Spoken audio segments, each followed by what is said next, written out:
Om Swastiastu. Baik, kali ini kita bersama tim Kapsu Poleng. Nah, karena berhubung ada bencana nih di Indonesia lah, global lah secara umum, kita menaati aturan pemerintah nih dulu untuk setidaknya stay home. Nah, makanya kita membahas video kali ini tuh berdua aja ya, dengan persiapan ala kadarnya, cuma dengan materi yang ya tidak bisa dibilang asal-asalan lah. Kita tetap juga mengambil dari berbagai macam sumber untuk diberikan kepada teman-teman, nantinya ya mudah-mudahan lah bisa bermanfaat nanti pada teman-teman. Nah, kali ini kita akan membahas yang lagi viral nih tuh. Viral yaitu mengenai sabde palon. Nah, mungkin teman-teman nih udah banyak versi nih, pernah dilihat nih sabde palon itu seperti apa, mungkin dari berbagai macam cerita, bagaimana kebangkitannya mungkin yang lagi viral sekarang ini. Nah, menurut versi Blinjeru nih, sabde palon itu seperti apa sih sebenarnya? Jadi sebelum kita membahas tentang apa itu sejarah sabde palon, bagaimana kutuk-kutukan sabde palon yang menjadi viral saat ini. Jadi perlu dulu kita tahu apa itu sabde palon ya. Bahwa sabde palon, sabde itu adalah suara. Kemudian palon itu adalah bagaimana itu kebenaran alam semesta. Itu yang namanya palon. Ini bahasa Jawa kuno ya. Kebenaran alam semesta. Jadi bisa ditarik kesimpulan bahwa sabde palon itu adalah suara yang berasal dari alam semesta itu. Kalau bahasa Balinya mungkin disebut dengan pawisi, wahyu, atau apa namanya, seruti lah di dalam Weda dikatakan. Itu loh disebut dengan sabde palon. Jadi sabde palon itu adalah bukan dalam suatu figur seseorang seperti itu. Jadi sabde palon itu adalah Jadi sebenarnya sabde palon itu adalah bukan satu tokoh seperti itu. Jadi ini adalah bisa dikatakan sabde itu adalah suara kebenaran yang berasal daripada alam semesta. Jadi beli bahwa sebelum kita membahas bagaimana kutuk-kutukan yang dikatakan oleh sabde palon yang menjadi viral, perlu kita ketahui bahwa apa itu dulu sabde palon dia. Sabde palon itu berasal dari dua kata sabde dan palon. Ini adalah bahasa Jawa kuno. Sabde itu kita ketahui bahwa itu adalah suatu suara atau sabda, itu disebut dengan sabdo. Kemudian palon itu adalah kebenaran yang bersumber daripada alam semesta. Jadi bisa disebutkan bahwa sabde palon itu adalah suara kebenaran yang diterima, disebut dengan wahyu atau pusat dari alam semesta. Itu disebut dengan sabde palon. Oh, berarti bisa dibilang kalau dari banyak versi ini kan dibilang kalau sabde palon itu adalah sosok Semar, atau mungkin banyak yang dibilang teman-teman itu yang memberikan ajaran sabde palon. Artinya apakah memang beliau yang memberikan atau memang dari alam semesta itu cuma mewakili dari beliau gitu? Jadi seperti itu, kenapa diidentikan dengan Semar ya, bahwa zaman dulu masyarakat atau penduduk yang berada di tanah Nusantara, baik itu Bali, Jawa dan lain sebagainya, bahwa agama dulu tuh belum ada Hindu dia. Kalau Hindu diakui sama undang-undang itu 1958 kalau tidak salah, itu dalam Samuan Agung. Jadi masyarakat penduduk Nusantara itu mengetahui atau percaya ada kekuatan di balik alam semesta. Jadi ada kekuatan yang menghidupi apa itu tumbuhan, apa itu binatang, ada angin. Kemudian ada penghubung antara bumi dengan langit, disebut dengan sanggang embang di Bali. Sanggang titah di Jawa disebut dengan sangkan paring dumadi. Jadi ada sesuatu energi yang tidak kelihatan disebut dengan Ismaya atau Maya. Maya ini kan tidak kelihatan. Dan disebut dengan sanggang Ismayu atau Semar. Jadi kalau Semar itu dikatakan dengan sabde palon, itu benar juga seperti beliau. Jadi apakah yang termuat di dalam yang tertulis yang viral sekarang itu adalah yang diambil dari Brawijaya 5, bagaimana runtuhnya Majapahit di sana. Kemudian kalau itu dihubungkan dengan Ismaya itu sangat jauh seperti itu, karena Ismaya itu terdapat di dalam konsep pewayangan. Dan kemudian ada salah satu cerita yang meyakini bahwa sabde palon itu adalah Dangyan Nirate, itu Dangyan Wijendra. Jadi ini adalah semua benar. Kenapa? Karena sabde palonnya adalah ajaran atau pakeman. Jadi bukan hanya raja yang menggunakan sebagai penasehat. Bahkan seluruh penduduk Nusantara itu meyakini bahwa sabde palon adalah agaman dia. Sebagai agamanya dia sebut dengan Siwa Buddha seperti itu. Berarti bisa Jadi dibilang, Budi sebenarnya ini beli. Agama berarti, Siwa Budi sebenarnya. berarti bisa dibilang Sabda Palon ini adalah ajaran kelompok yang diterapkan dari zaman leluhur dulu sampai Brawijaya 5 seperti itu ya. Jadi bukan dari Eyang Semar itu sendiri yang terus menjadi penasehat jadi gini, aja ini. Bukan. Dulunya kan seperti pewayangan, kemudian Eyang Semar itu dia dikatakan sebagai di dalam serat pewayangan. Bagaimana Eyang Semar itu adalah bersaudara dengan Dewa Siwa dikatakan dalam pewayangan. Kemudian beliau itu diberikan tugas untuk sebagai istilahnya bapaknya alam semesta. Jadi beliau itu memberikan suatu ajaran kepada penduduk untuk mendekatkan diri kepada Tuhan. Jadi ajaran inilah disebutkan dengan Sabda Palon, ajaran kebenaran yang berasal dari alam semesta. Yang diwarisi sampai sekarang disebut ada yang menggunakan di Jawa, Kejawen ada bubur. Kan menggunakan tumpengan. Di Bali juga ada menggunakan bubur di saat apa namanya itu upacara warige. Tumpuk warige, tumpuk udo, tumpuk bubur, menggunakan bubur. Di Jawa juga seperti itu. Menggunakan yang namanya pecanangan beli. Ada daun sirih, ada buah pinang, ada pamor bubu, ada tembakau, dan ada gambir seperti itu. Jadi ini adalah ajaran-ajaran Nusantara murni Nusantara sebelum adanya paham Hindu masuk dari India. India Selatan itu belum masuk. Nah, entah gimana nih juga, Bro. Kalau bisa dibilang ini dengar dari teman juga kan, yang berasal dari daerah lain di Indonesia, mungkin yang bisa disebut dari Papua atau Kalimantan mungkin ya. Katanya banyak ada orang-orang pedalaman itu yang memakai sarana seperti daun sirih yang kayak gitu. Iya. Daun sirih. Artinya konsep itu sama Di Nusantara. Di Nusantara dibilang ya. Misalnya di Bali kita mengkeramatkan kan daun sirih seperti itu. Di Jawa juga mungkin. Iya. Nah, kalau misalnya ada seseorang yang memberikan ajaran itu kan bisa jadi nggak nyampe sampai di Papua kan. Benar. Kalau bisa dilihat dari sekarang, karena kalau baru zaman sekarang ini di Papua itu di apa namanya bisa artinya jadikan satu. Ya orang-orang baru bisa masuk ke sana, artinya mengenal bagaimana budaya mereka di sana seperti itu. Kalau misalnya dari dulu kan belum ada nih cerita kayak gitu. Jadi seperti ini bahwa para maharsi atau istilahnya para tertua tokoh-tokoh bisa dikatakan tokoh-tokoh suku ya. Zaman dulu tidak ada pemerintahan kan, tokoh-tokoh suku yang ada di Bali, kemudian di Papua, dia melakukan yang namanya semedi, kemudian mendapatkanlah suara dari alam semesta, disebut dengan Sabda Palon. Jadi bahwa konsep ini bagaimana daun sirih itu adalah penguasa arah utara gitu. Kalau konsep Hindu disebut dengan Dewa Wisnu itu. Jadi ini sebenarnya adalah arah mata angin, beli. Bagaimana daun sirih itu sebagai penguasa mewakili arah mata angin utara, kemudian bagaimana pamor bu sebagai timur, dan kemudian buah pinang selatan, dan tembakau di barat, dan kemudian gambir itu ada di tengah-tengah. Jadi inilah konsep-konsep ini adalah murni lokal jenius daripada kita di Nusantara. Jadi setelah masuk agama Hindu dari India, kemudian kelima unsur ini diadopsi lah. Kemudian dilakukan istilahnya menginovasi dengan menggunakan ada yang namanya porosan. Jadi kan bahan-bahan ini yang tetap dipakai. Cuma dibentuknya yang beda ya, kan. Kalau ini berasal daripada India, di India tidak ada yang menggunakan pecanangan seperti ini. Jadi ini adalah murni ajaran Sabda Palon Nusantara.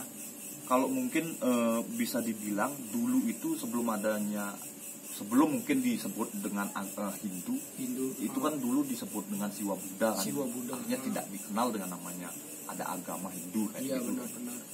Jadi Siwa Budi bahwa istilahnya lewat kita yang namanya mencintai alam semesta sama dengan kita juga mencintai Tuhan. Karena Tuhan tidak berwujud, itu konsep Nusantara dulu.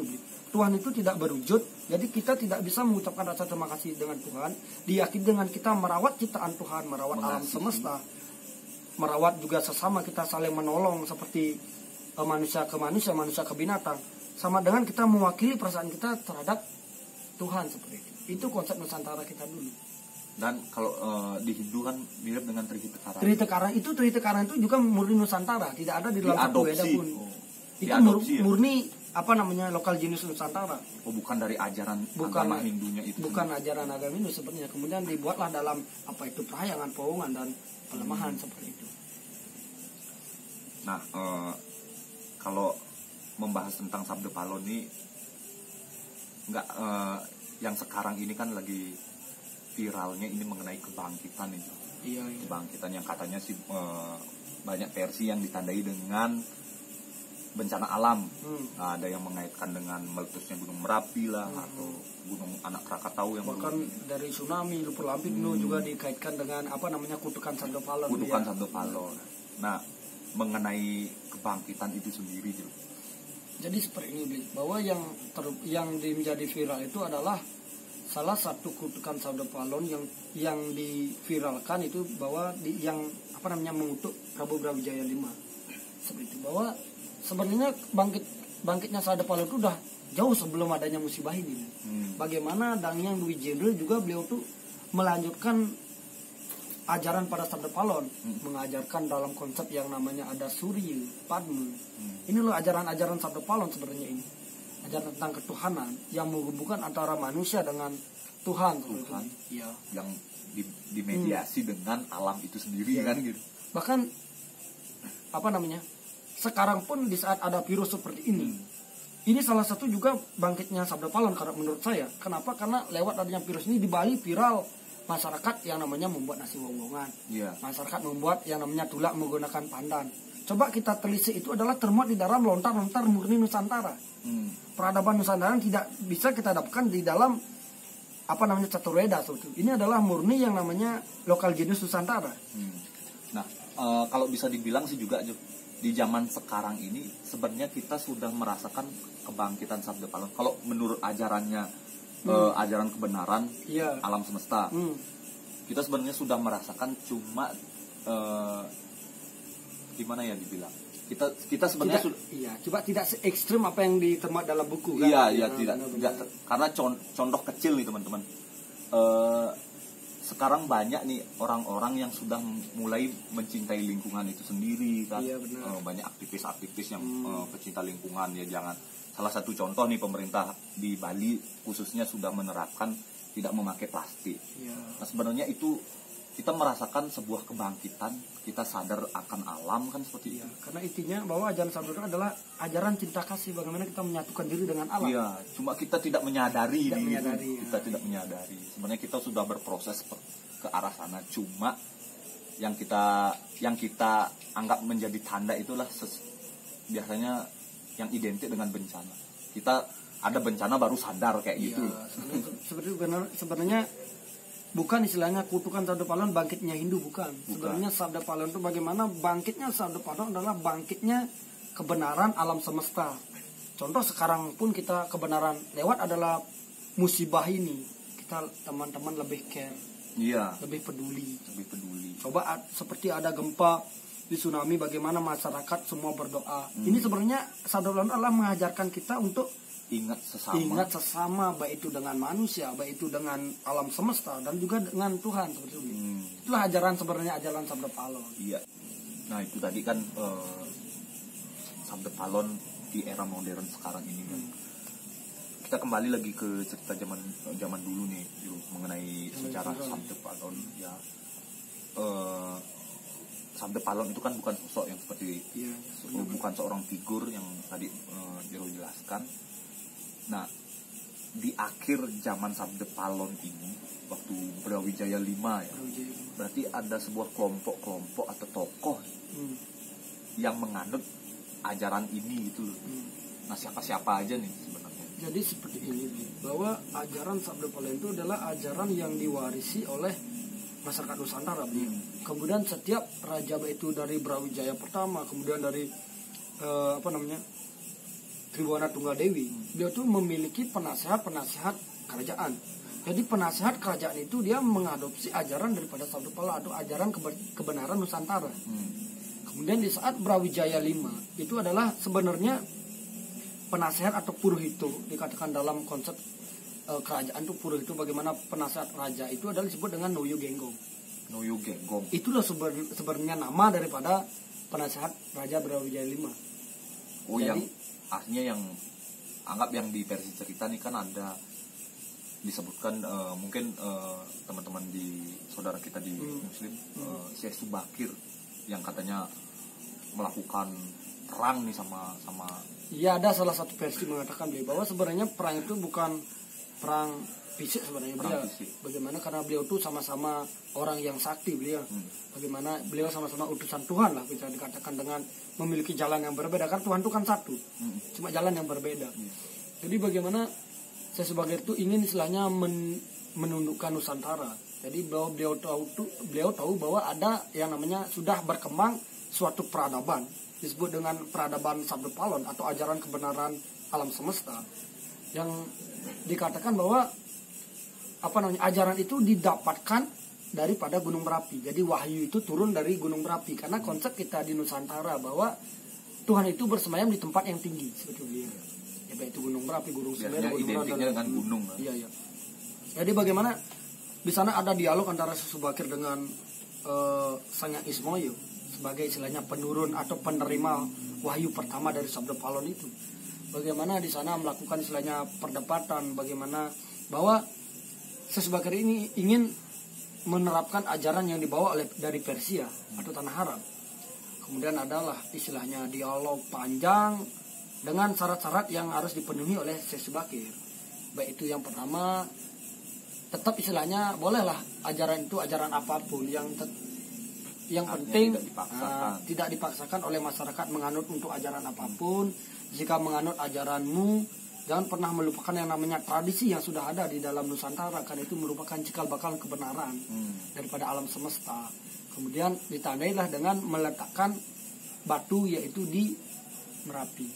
Jadi batu itu diberikan istilahnya tulisan Arab bagaimana doa-doa sebagai saudara kita agama Muslim sebagai tanda bahwa diberikanlah izin Sesubakir ini menyebarkan agamanya di Nusantara oleh Syekh Sabda Palon atau Sanghyang Ismoyo. Nah, berarti batu ini diibaratkan kayak modelnya prasasti yang ditandatangani. Ya, semuling seperti itu zaman sekarang. Istilahnya perjanjian kesepakatan antara dua belah pihak. Antara bagaimana ajaran yang ada di Nusantara dengan ajaran yang dibawa dari Tanah Arab. Makanya setelah itu adalah disebut dengan Islam kejawen beliau. Bagaimana agama Muslim tetapi tetap dia menggunakan tradisi-tradisi yang ada di Nusantara seperti itu. Contohnya kerajaan Jogja kan itu. Kerajaan Jogja. Banyak nih artinya di Sunda juga kan ada Sunda Wiwitan. Berarti bisa disimpulkan juga yang melakukan perjanjian itu adalah sesama manusia nih, cuma sebagai perantara lah modelnya. Cuma artinya dari Sabda Palon itu sendiri, ajaran Sabda Palon sebagai figur yang artinya sesama tokoh ini yang berbicara, artinya ada kesimpulan bahwa inilah perjanjian yang harus kita taati yang gitu. Nah, merunut ke perjanjian itu yang berarti yang melakukan pengutukan itu melalui ajarannya itu atau memang manusianya itu sendiri yang. Jadi seperti ini bahwa yang mengutuk istilahnya Prabu Brawijaya V adalah penasehat beliau yang disebut dengan Noyo Genggong. Jadi Noyo Genggong ini adalah dia istilahnya memiliki ajaran disebut dengan Sabda Palon. Jadi dia penerus ajaran Sabda Palon. Yang meneruskan ajaran-ajaran Sabda Palon. Jadi itulah yang mengutuk bahwa apabila tanah Jawa atau Bali dan Nusantara ini tidak tidak dipedulikan lagi dalam konsep istilahnya dilupakanlah alam semesta ini dilupakan oleh masyarakat yang ada di Nusantara, maka saya akan bangkit.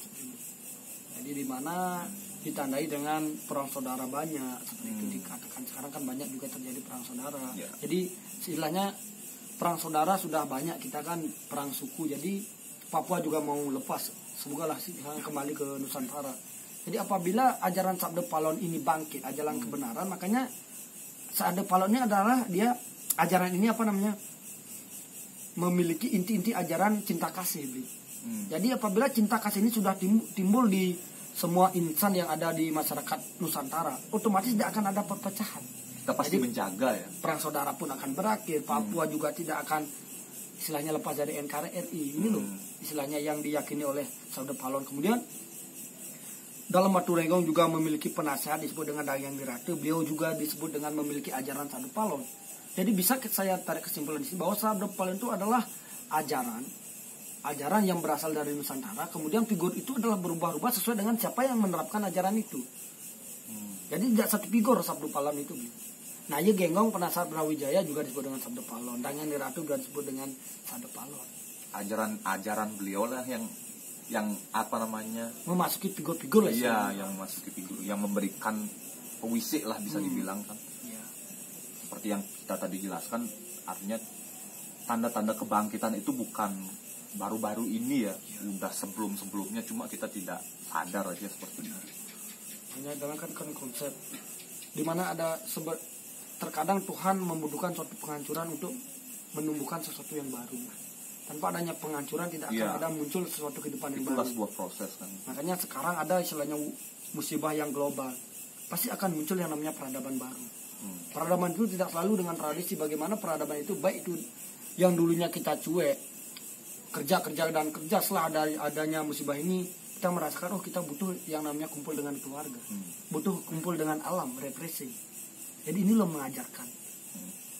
Berarti kalau bisa dibilang tuh kebenaran mengenai alam kan, menurut Sabdo Palon. Nah, ada menurut Jero ada nggak pakem-pakem yang harus kita lakukan, bagaimana ya secara nisnya, bagaimana secara skala kita kan sudah ambil contoh, kita sudah peduli dengan lingkungan lah, sedikitnya berubah lah manusia sekarang gitu. Kalau menurut skalanya nih gimana kita? Kalau menurut Tiang Belia secara pribadi, bagaimana konsep kita skala, bahwa kita harus menerapkan yang namanya membangkitkan ajaran-ajaran yang memang terdapat di dalam Nusantara kita, di mana daerah kita itu berada. Jadi contoh saya Hindu, saya berada di Bali atau di Buleleng. Bagaimana saya membangkitkan namanya memang produk lokal jenis Canda Buleleng, bukan mengadopsi namanya ajaran ke-India-Indiaan seperti itu. Artinya leluhur kita seperti ini dulu, kita terapkan hal seperti itu juga. Sekarang sih banyak versi seperti itu kan. Jadi agama tetap kita agama Hindu, tapi kita budaya kita harus kita tetap warisi, harus kita tetap lestarikan.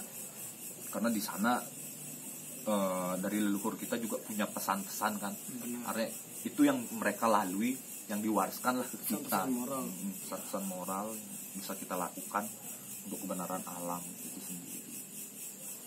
Nah, mungkin udah ada yang bisa ditambahkan lagi nih. Mungkin kesimpulannya sih bahwa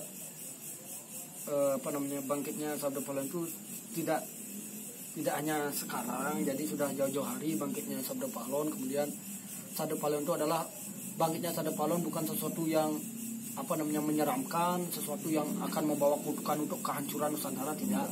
Tetapi bangkitnya Sabdo Palon adalah mengajarkan kita masyarakat Nusantara untuk kembali lagi kita ingat dengan jati diri kita sebagai orang Nusantara yang adiluhung, yang sangat terkenal di mancanegara, bahwa kita yang tahu namanya toleransi sosial, ini yang perlu kita bangkitkan lagi, tolong menolong. Makanya sampai terkenal disebut dengan orang barat kan budaya ketimuran. Budaya ketimuran yang sangat menghormati yang namanya alam seperti beliau, tidak cuek lah lagi. Ulas asih. Ya mungkin itu aja. Ya. Nah, begitu juga teman-teman. Jadi Sabdo Palon itu merupakan sebuah sabda yang memiliki kebenaran yang berasal dari alam semesta itu sendiri. Nah, mengenai kebenaran itu, ayo kita bersama teman-teman juga ikut artinya menggali apa yang menjadi kebenaran itu sendiri untuk alam atau untuk manusia. Nah, kebiasaan itu belum tentu benar, namun kebenaran harusnya dibiasakan. Akhir kata kita ucapkan Paramasanti. Jangan lupa like, share, dan subscribe teman-teman. Dari tadi karena di komen juga, jadi mohon maaf ya kalau kami istilahnya buat upload videonya ada tengah waktu yang lama, karena kami ingin mentaati peraturan pemerintah. Ya, kita menyiapkan ini dari jauh-jauh hari juga ya. Nah, akhir kata kita tutup dulu dengan Paramasanti.